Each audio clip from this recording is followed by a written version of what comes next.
Welcome back to my channel. இப்போ நிறைய student and parents phone பண்ணி, சார் நான் ரொம்ப லோ கட் ஆஃப் எடுத்துட்டேன், சார் நான் ரொம்ப லோ கட் ஆஃப் எடுத்துருக்கேன், எனக்கு நல்ல காலேஜ் கிடைக்குமான்னு ஃபோன் மேலே ஃபோன் பண்ணி கேட்டுக்கிட்டே இருக்காங்க. சார் நான் எல்லாத்துக்கும் சொல்கிறது ஒரே விஷயந்தான், எல்லாத்துக்குமே கவுன்சிலிங்கில் சீட்டு கிடைக்கும். புரியுதா? எல்லாத்துக்குமே கவுன்சிலிங்கில் சீட்டு கிடைக்கும். என்னன்னா கவுன்சிலிங் 200 மார்க்ல இருந்து கவுன்சிலிங் வந்து ஒவ்வொரு மார்க் குறைஞ்சு கண்டிப்பாக வந்து அப் டு எலிஜிபிள் மார்க் வர 77 வர நீங்கள் வந்து கட் ஆஃப் வர உங்களுக்கு கண்டிப்பாக என்ன செய்யும், கவுன்சிலிங்கில் சீட்டு கிடைக்கும். ஆனால் நீங்கள் நினச்ச காலேஜ், நீங்கள் நினச்ச குரூப்பா, அது மட்டும்தான் கொஸ்டின் மார்க். புரியுதா? இப்போ நீங்கள் வந்து நம்ம ஒரு எக்ஸாம்பிளுக்கு வந்து 120 கட் ஆஃப் எடுத்திருக்கீங்க. நான் first graduate sir, economical week, எனக்கு காலேஜில் சீட் கிடைக்குமான்னு கேட்குறீங்க. கண்டிப்பாக நீங்கள் நினைக்கிற காலேஜில் சீட் கிடைக்கும். ஆனால் நீங்கள் நினச்ச குரூப் கிடைக்குமா, அதுதான் கொஸ்டின் மார்க். ஸோ நான் ஏற்கனவே நிறைய வீடியோவில் சொல்லியிருக்கேன், நீங்கள் பெரிய காலேஜில் படிக்கணும்னு நினச்சிங்கன்னா அந்த இடத்துல வந்து நீங்கள் குரூப்பை காம்ப்ரமைஸ் பண்ணுங்க. நீங்கள் கோர் ரிலேட்டட் வாங்க. நீங்கள் எல்லாருமே நான் computer science, ADS, AML, cyber security, IOT, இந்த மாதிரியே நீங்கள் வந்து எல்லாருமே ஒரு சைடில் அதை போகிறீங்க. எல்லாருமே அதை நோக்கி தான் எல்லாருமே போகிறாங்க. ஒரு சைடில் வந்து நீங்கள் காம்படிஷன் கம்மியாக இருக்குது. எலக்ட்ரிக்கல், மெக்கானிக்கல், சிவில், மெக்கட்ரானிக்ஸ், இதெல்லாம் வந்து பெரிய காலேஜ்லேயே நிறைய பேர் வந்து இப்போ அதிகமாக அப்ளை பண்ணாமல் இருக்கீங்க. கவுன்சிலிங்கில் வந்து அந்த மாதிரி பெரிய காலேஜில் வந்து இந்த கோர் குரூப்லாம் வந்து நீங்கள் நினைச்ச லோ கட் ஆஃப்க்கு உறுதியாக கிடைக்கும். எப்போதுமே நான் ரிப்பீட்டடாக சொல்கிறது, ஒரு காலேஜ், உங்களுக்கு ஒரு காலேஜ் தான் வந்து டிசைட் பண்ணும். புரியுதா? நீங்கள் எடுக்கிற குரூப் வந்து முக்கியம் கிடையாது. ஒரு காலேஜ், நீங்கள் எடுக்க போகிற காலேஜ் ஒரு பெரிய காலேஜில் வந்து நீங்கள் எந்த குரூப் எடுத்தாலும் அந்த காலேஜே வந்து உங்களுக்கு எல்லாமே உங்களுக்கு ஃபெசிலிட்டிஸ் பண்ணி கொடுத்துருவாங்க. பிளேஸ்மெண்ட்ல இருந்து உங்களுடைய எல்லாமே வந்து ஒரு பெரிய காலேஜில் வந்து நீங்கள் எனி குரூப் எடுங்க. நான் திருப்பி வந்து நான் இன்சிட் பண்ணுறது அதான்.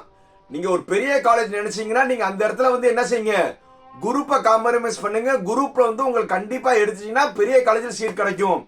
இல்லை சார் எனக்கு குரூப்பு தான் முக்கியம்னா நீங்கள் வந்து அடுத்த லெவல் காலேஜுக்கு வாங்க. ரெண்டாவது ஆப்ஷன், சார் நான் குரூப்பை தான் நான் ஃபோக்கஸ் பண்ணுறேன்னா அப்போ வந்து உங்களுக்கு பெரிய காலேஜில் சீட் கிடைக்கிற கஷ்டம்.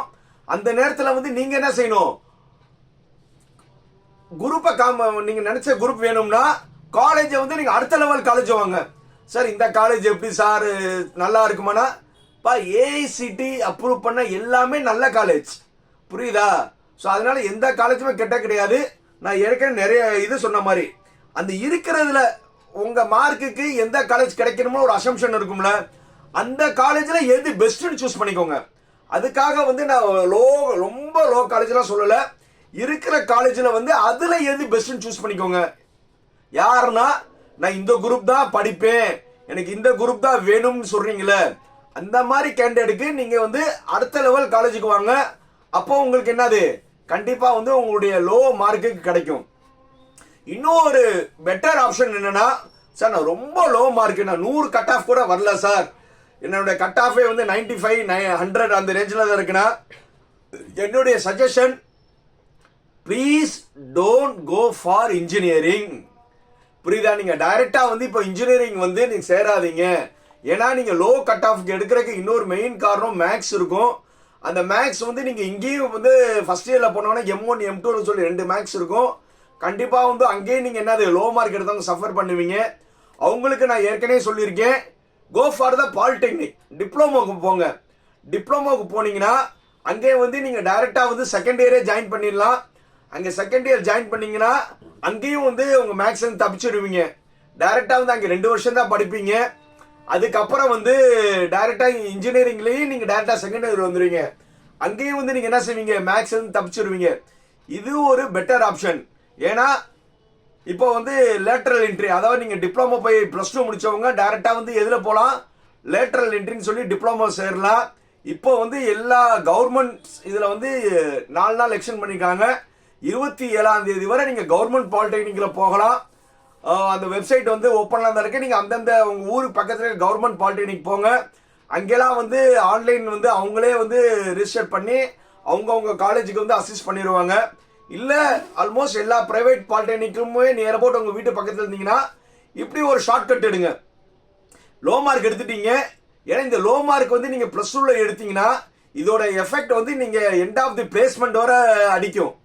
ஏன்னா ப்ளஸ் டூவில் வந்து நீங்கள் வந்து ஒரு 60% கீழே நீங்கள் எடுத்துட்டீங்கன்னா இதுக்கான ரிஃப்ளெக்ட் வந்து நீங்கள் பிளேஸ்மெண்ட் போகும்போது ஒரு பெரிய கம்பெனிஸ்லாம் வந்து என்ன எதிர்பார்ப்பாங்கன்னா மினிமம் வந்து 65 மினிமம் எதிர்பார்ப்பாங்க. ஒரு பெரிய கம்பெனிஸ்லாம் வந்து மினிமம் 75% எதிர்பார்ப்பாங்க.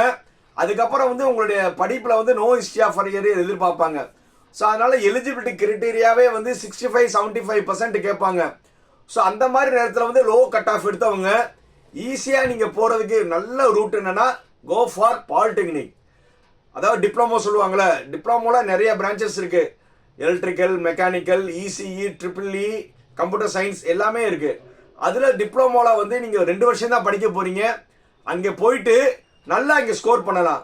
ஒரு 90-95%லாம் நீங்கள் எடுத்துட்டு அப்படியே வந்து இங்கே டைரெக்டாக வந்து பிஇயில் வந்து லேட்டர் என்ட்ரி வரலாம். அப்போது வந்து நீங்கள் 10% சீட் இருக்குது.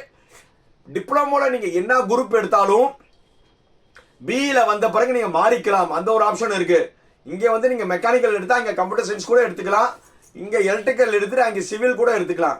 ஸோ நீங்கள் அதை பற்றி ஒன்றுமே ஒரே இல்லை. 10% சீட் இருக்குது.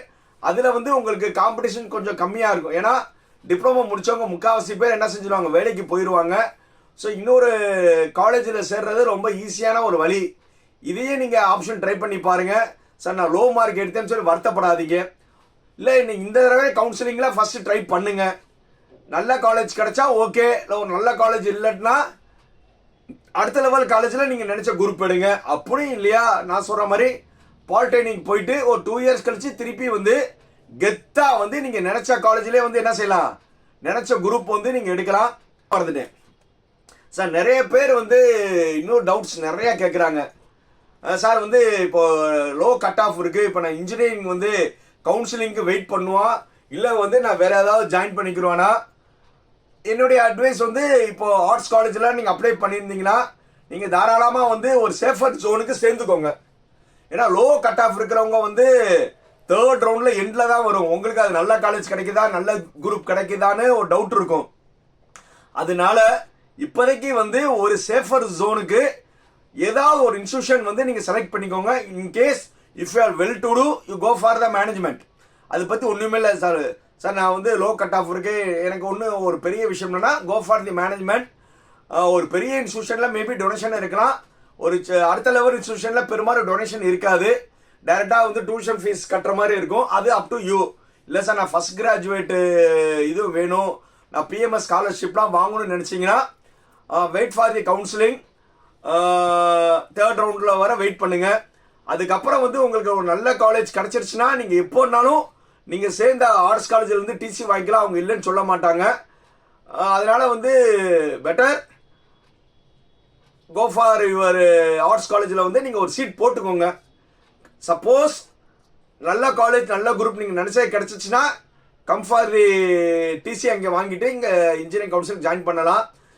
ஜாயின் பண்ணும்போது இப்போ நான் ரிஜிஸ்ட்ரேஷன் பண்ணும்போது நான் +2 டிசி கொடுத்துட்டேன் சார், 3 மாதம் கழிச்சு நான் வரும்போது அந்த காலேஜ் டிசி கொடுப்பாங்கன்னா ஒன்றும் தப்பே கிடையாது. நீங்கள் எந்த டிசி வேணாலும் கொடுக்கலாம். டிசி ஒரு பெரிய விஷயம் கிடையாது. காலேஜை பொறுத்தவரை இங்கே ஜாயின் பண்ணி டிசி கொடுக்கணும். அது எதர் +2 இருக்கலாம், இல்லை நீங்கள் வந்து ஒரு 2 மாதம் படித்த ஆர்ட்ஸ் காலேஜோ பாலிடெக்னிக் எந்த ஒரு டிசி கொடுத்தாலும் அது அப்ளிகபிள். மறுபடியும் நோட் பண்ணிக்கோங்க, நீங்கள் எந்த டிசி கொடுத்தாலும் அப்ளிகபிள்னா அதை பற்றி ஒரி பண்ணாதீங்க.